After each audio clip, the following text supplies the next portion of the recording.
इस रैली का यही उद्देश्य है कि हमें अब सरकार बदलनी है, तेजस्वी जी की सरकार लानी है। और आज की जो सरकार है वो मुसहर समाज या दलित समाज के लिए कुछ नहीं कर रहे हैं। हमें आज भी मुख्य धारा में लाया नहीं जा रहा है। हर चीज से, हर क्षेत्र से वंचित रखा जा रहा है। न हमारे लिए कोई योजना बनाई जाती है, न हमारे बच्चों के लिए कोई छात्रावास बनाया जाता है। वो आज भी शिक्षा से वंचित है। ये रैली बस उसी के आधार पे है कि हम अब मुसहर समाज अब जाग चुके हैं, जागरूक हो चुके हैं। अब हम पहले वाले सोए हुए मुसहर समाज नहीं है कि आप हमें पैसों पे खरीद लीजिएगा और हमें झूठे वादों पे हमारा वोट ले लीजिएगा। जैसा कि अगर पता होगा, ये 20 या 25 साल बाद मुसहर रैली होने जा रहा है। और जो रैली इससे पहले जो हुई थी वो भागवती देवी जी थी और भी थे, नवल किशोर जी थे, उस टाइम के मंत्री थे। तो वो उन लोगों ने मुसहर रैली किए थे। और लालू जी को सरकार, जब मुसहर का बहुमत मिलता है जिन भी सरकार को, उनकी सरकार बनना तय होती है। जिन भी पार्टी को उनकी सरकार बनना तय होती है। आप महिला हैं और माननीय मुख्यमंत्री का साइलेंट वोटर कहते हैं महिलाएं, तो उसे कैसे देखती हैं आप? महिला पहले उनको देखती थी, इसमें कोई दो राय नहीं है। लेकिन आज जिस तरीके से बयान आता है उनका आए थे कि 2005 से पहले महिला कपड़ा नहीं पहनती थी, क्या हम उन्हीं से पूछना चाहते हैं, क्या उनकी माँ कपड़ा नहीं पहनती थी, उनके घर की औरतें कपड़ा नहीं पहनती थी? ऐसा तो नहीं है।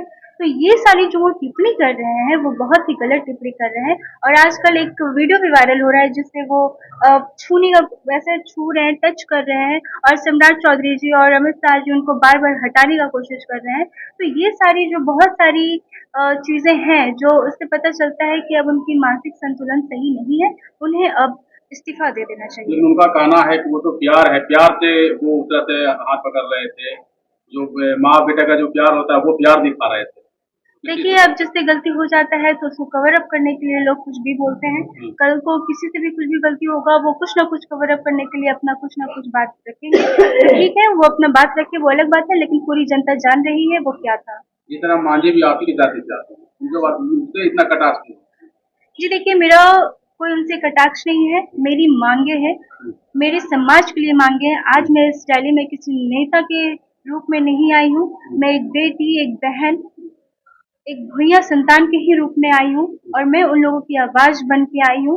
और मैं उन लोगों के हर कदम से कदम चलने को तैयार हूँ साथ। जब तक उन इंसाफ नहीं मिलता, जब तक उन्हें हक नहीं मिलता, जब तक उन्हें उनका अधिकार नहीं मिलता, मैं हमेशा उनके साथ रहूंगी। देखिए, मुझे ऐसा लगता है जैसे कि उन्होंने खुद को आइकन बताया मांझी समाज का। तो देखिए, आइकन बनना आसान होता है लेकिन प्रतिनिधि निभाना मुश्किल होता है। लोग बड़े बड़े वादे तो कर जाते हैं, लोग कुछ ना कुछ तो बोल जाते हैं, बहुत बड़े बड़े सत्ता में आने के लिए वादे किए जाते हैं, लेकिन वो पूरा नहीं कर पाते हैं।